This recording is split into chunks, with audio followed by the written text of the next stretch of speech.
आपले मित्र परिवार, आप्तेष्ट हेच आपलं धन आहे. त्यांना जाणीवपूर्वक जपा, कारण जेव्हा तुम्हाला वर जायची वेळ येईल तेव्हा मी तुमच्या सोबत नाही येऊ शकत. तुम्ही केलेला परोपकार, दुसऱ्यांना दिलेला आनंद, मातृपितृभक्ती, त्यांची सेवा, देश सेवा हेच खरं तुमचं धन आहे. तेव्हा सेवा करा, मग आयुष्यात तुमच्यासारखं सुखी कोणीही नसणार आहे, कोणीही नसणार आहे. विचार करा.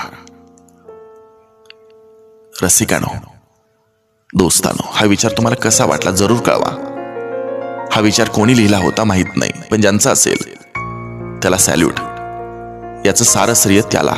भेटूया अशा सुंदर विचारासह.